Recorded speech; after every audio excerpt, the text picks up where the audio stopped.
তখনই শুনবা মুরতাদ ব্লগার চক্র কলিজার নবী মুহাম্মদ আরবির উপর কটূক্তি করছে। সঙ্গে সঙ্গে ডাক আসবে, আল্লামা আহমদ শফী ডাক দিবেন, জুনায়েদ বাবুনগরী ডাক দেবেন, ডাক আসবে ইনশাআল্লাহ। সাইকুল হাদিস ইন্তেকাল করেছেন, তার আদর্শ মরে যায় নাই। সৈয়দ ফজলুল করিম ইন্তেকাল করেছেন, তার আদর্শ কবরে যায় নাই। মুফতি ফজলুল হক আমিনী চলে গেছেন, কিন্তু তার সন্তানেরা মরে যায় নাই। যখনই ডাক আসবে জুনায়েদ বাবুনগরী মুজাহিদে মিল্লাত যখনই ডাক দিবেন ইসলামকে হেফাজত করবার জন্য, নবীর ইজ্জতের হেফাজতের জন্য, শাহাদাতের রক্ত দেওয়ার জন্য আবার শাপলা চত্বরে যাবে, আবার শাপলা চত্বরে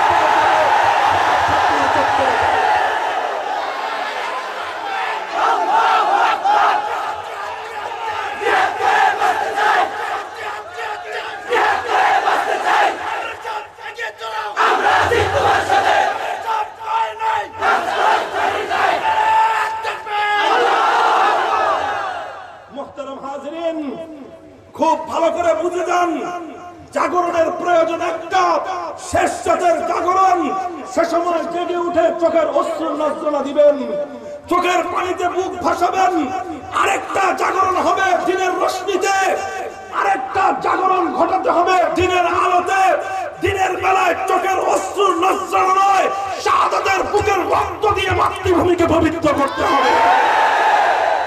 এখন তুরস্কের সালতানাতের উপর, তুরস্কের ইস্তাম্বুলের রাজ সিংহাসনের উপর এখন আর কামাল আতাতুর্কদের প্রেতাত্মারা নাই। এখন সেখানে নতুন দিনের সুলতান মুহাম্মদের অনুসারী রজব তাইয়্যিব এরদোগানের নতুন শাসন শুরু হয়েছে। আর সেই রজব তাইয়্যিব এরদোগান আর সেই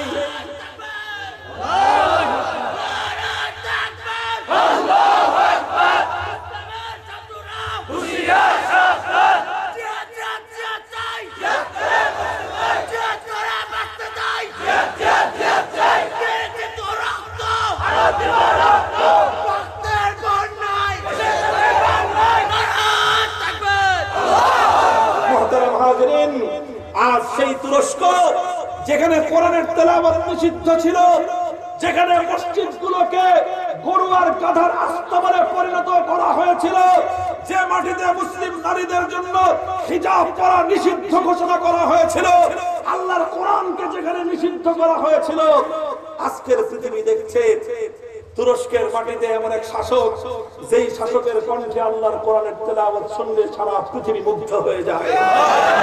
যেই শাসক কোরআনের তেলাওয়াত করে কবরস্থানে সাধারণ মুসলমানের লাশ, সেই শাসক খলিফায়ে রাশেদের মতো, খোলাফায়ে রাশিদিনদের মতো একজন সাধারণ মৃত মানুষের মৃতদেহ নিয়ে স্বয়ং সেই রজব তাইয়্যিব এরদোগান কবরস্থানে যায়, নিজের হাতে দাফন করে।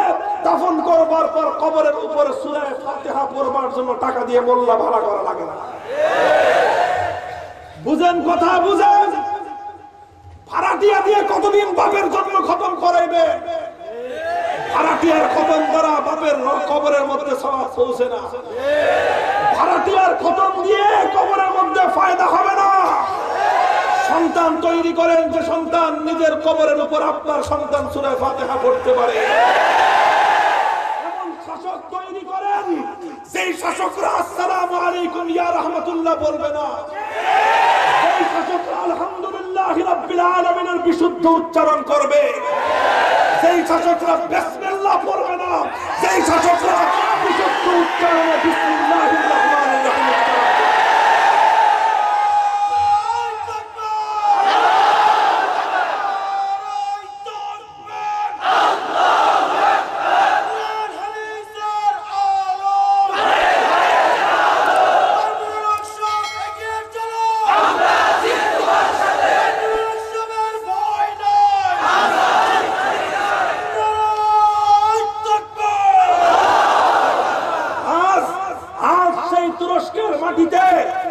রজব তাইয়্যিব এরদোগান ঘোষণা করেছেন, যদি স্কুলে পড়ুয়া ছোট ছোট কচি কাচারা কেউ 40 দিন পর্যন্ত ফজরের জামাতে নামাজে শরীক হতে পারে 41তম দিনে সরকারের পক্ষ থেকে বাইসাইকেল দেওয়া হবে। সেই তুরস্কের স্কুলের ছেলেরা দল বেঁধে মসজিদে যায়, নামাজ আদায় করে। গোটা তুরস্কের মানুষ আর ধর্মের দিকে, ইসলামের দিকে ধাবিত হচ্ছে। ইনশাআল্লাহ আল্লাহর নবী যে বলেছিলেন ফানিআমাল আমিরু আমিরান ওয়া নিআমাল জাইশু জাইশান, সেই তুরস্কের ইস্তাম্বুলের মাটি থেকে আবার নতুন দিকের খেলাফতের সূচনা হবে, খেলাফতের ঝান্ডা উত্তোলন হবে।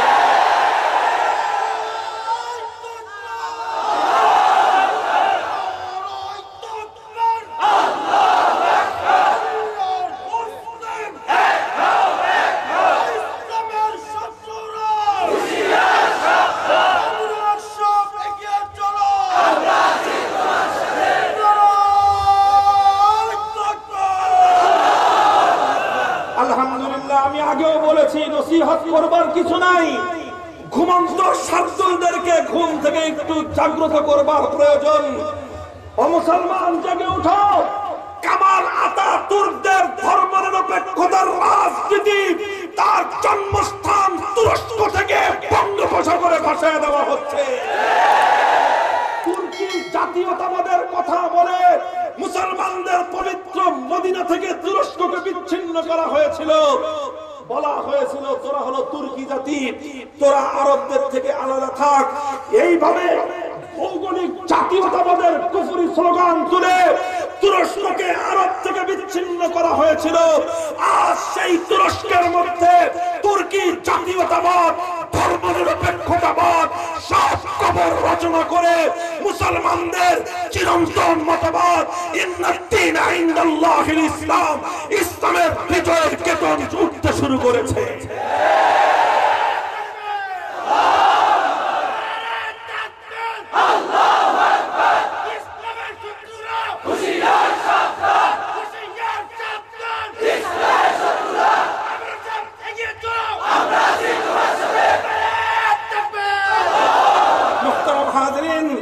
বলবেন হুজুর, আমাদের জন্য আপনার কি পয়গাম? আমার পক্ষ থেকে, উলামায়ে কেরামের পক্ষ থেকে তোমাদের পয়গাম হলো এই, হে মুসলিম ঘুমন্ত শার্দুলেরা, হে মুসলমানদের ঘুমন্ত বাঘের বাচ্চারা, ঘুম থেকে জাগ্রত হও। নেতা নেত্রীদের স্লোগান ভুলে যাও, তন্ত্রমন্ত্রের কথা ভুলে যাও, কায়েম করবার শপথ নাও।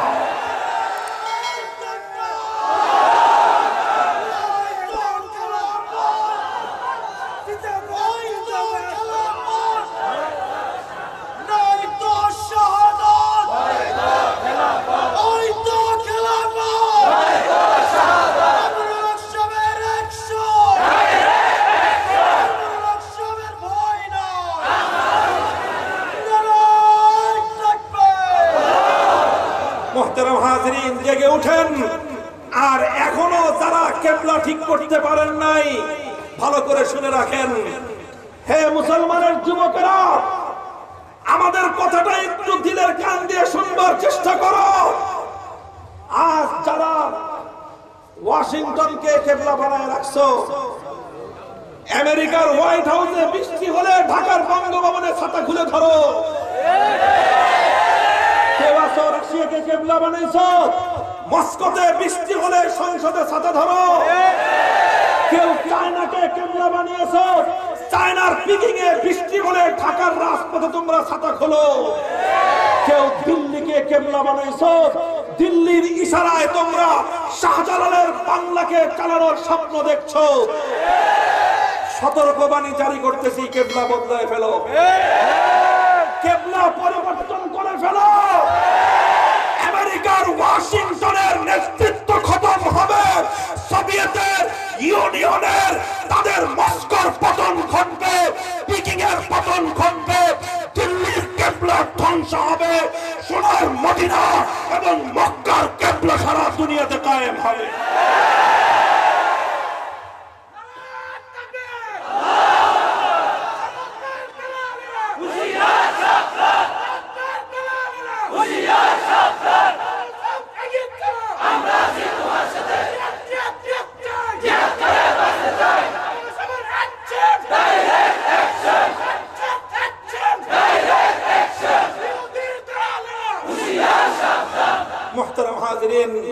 আমাদের হলো প্রস্তুত হতে হবে, আমাদের ঘুম থেকে জেগে উঠতে হবে। জাগরণের প্রয়োজন, জাগরণ। ইনশাআল্লাহ শাহজালালের মাটি কারো কাছে ইজারা দেওয়া হয় নাই। মুসলমানের বাচ্চারা, এদেশে আমরা ভাড়াটিয়া হিসেবে থাকতে আছি। কোরআনের কথা বলবো, কোরআনের রাজনীতি আমরা করব। আজকে দুই পক্ষ ওনারা নিজেদের মধ্যে একটা সলা পরামর্শ করতেছেন আর মনে করতেছেন তারা মিলেমিশেই আমার সোনার বাংলাদেশটাকে ভাগ বাটোয়ারা করে নিয়ে নিবে। পরিষ্কার বলতে চাই, যারা ইসলামকে এদেশের রাষ্ট্র রাজনীতি থেকে মাইনাস করবার স্বপ্ন দেখছো, আমরা নতুন দিনের প্রস্তুতি গ্রহণ করছি। ইসলাম ছাড়া এদেশে কোন রাজনীতি চলবে না।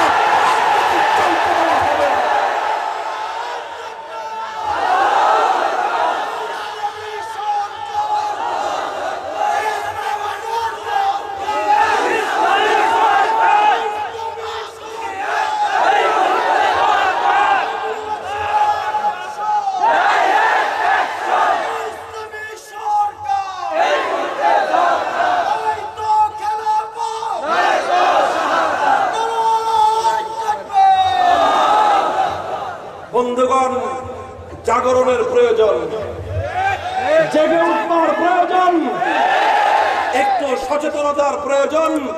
হে যুবক, তোর একটু আত্ম উপলব্ধির প্রয়োজন। একটা উপলব্ধি, তোর এই প্রতিটি হৃদয়ের স্পন্দন কে দিয়েছেন? এ দেহের ধমনীর প্রতি ফোঁটা রক্ত কে দিয়েছেন? মুষ্টিবদ্ধ হাতের শক্তি কে দিয়েছেন? সুতরাং হাত মুষ্টিবদ্ধ হবে, গলার সমস্ত শক্তিগুলো ঐক্যবদ্ধ করে স্লোগান দিবে, কোন নেতার নামে নয়, কোন নেত্রীর নামে নয়। হে যুবক, তোর এক ফোঁটা রক্ত যদি আল্লাহর জমিনে ঝরতে হয়, নেতার জন্য নয়, নেত্রীর জন্য নয়, সমাজতন্ত্রের জন্য নয়, গণতন্ত্রের জন্য নয়, বুকের রক্ত দিতে হবে আল্লাহর নবীর ইজ্জতের হেফাজতের জন্য।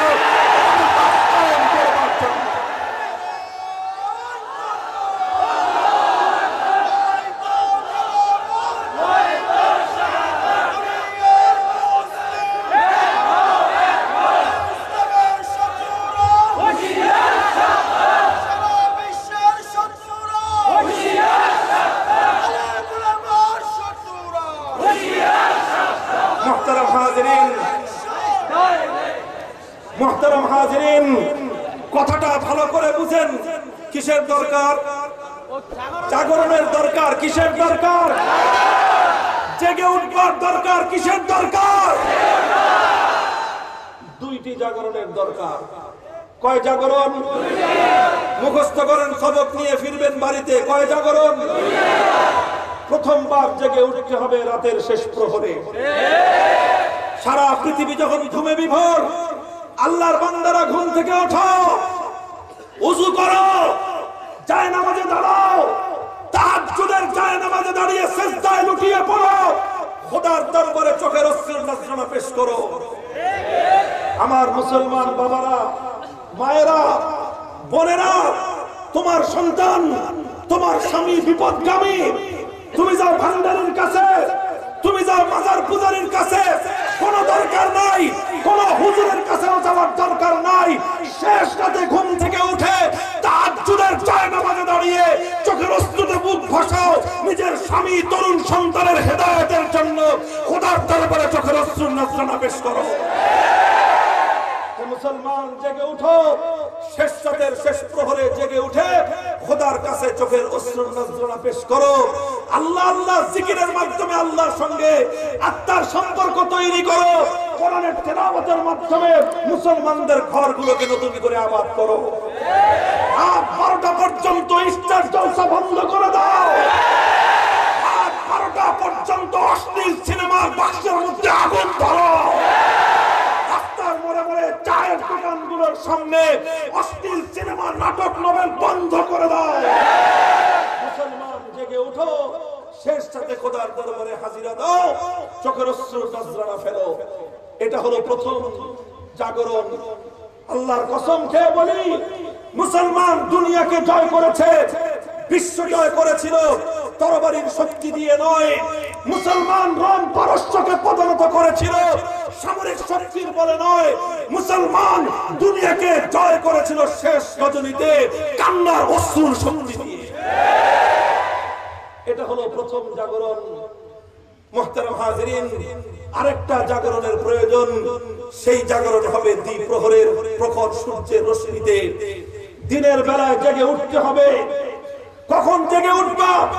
যখনই শুনবা আল্লাহর জমিনের মধ্যে কোন আহমদ শরীফ মাথা চারা দিয়ে উঠবার চেষ্টা করছে, যখনই শুনবা আল্লাহর জমিনে বেশ্যানারী তসলিমা নাসরিন আবার চোখ তুলে তাকানোর হিম্মত করছে, যখনই শুনবা কবির চৌধুরী শামসুর রহমান দাব মুয়াজ্জিনের পবিত্র আযানের ধ্বনিকে বেশ্যার খরিদ্দারের ডাকের সঙ্গে তুলনা করছে, যখনই শুনবা মুর্তাদ ব্লগার চক্র কলিজার নবী মুহাম্মদ আরবির উপর কটূক্তি করছে, সঙ্গে সঙ্গে ডাক আসবে আল্লামা আহমদ শফী ডাক দিবেন, জুনায়েদ বাবুনগরী ডাক দেবেন, ডাক আসবে ইনশাআল্লাহ।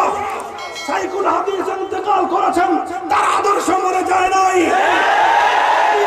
সৈয়দ ফজলুল করিম ইন্তেকাল করেছেন, তার আদর্শ কবরে যায় নাই। মুফতি ফজলুল হক আমিনী চলে গেছেন, কিন্তু তার সন্তানেরা মরে যায় নাই। যখনই ডাক আসবে জুনায়েদ বাবুনগরী মুজাহিদে মিল্লাত যখনই ডাক দিবেন ইসলামকে হেফাজত করবার জন্য, নবীর ইজ্জতের হেফাজতের জন্য, শাহাদাতের রক্ত দেওয়ার জন্য আবার শাপলা চত্বরে যাবে, আবার শাপলা চত্বরে যাবে।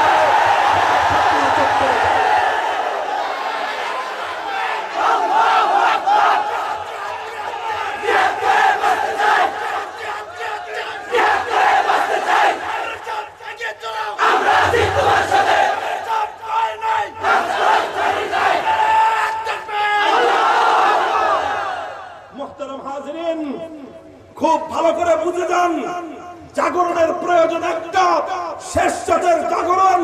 সে সময় জেগে উঠে চোখের অশ্রু নজরানা দিবেন, চোখের পানিতে বুক ভাসাবেন। আরেকটা জাগরণ হবে দিনের রশ্মিতে, আরেকটা জাগরণ ঘটাতে হবে দিনের আলোতে। দিনের বেলায় চোখের অশ্রু নজরানা নয়, শাহাদাতের বুকের রক্ত দিয়ে মাতৃভূমিকে পবিত্র করতে হবে।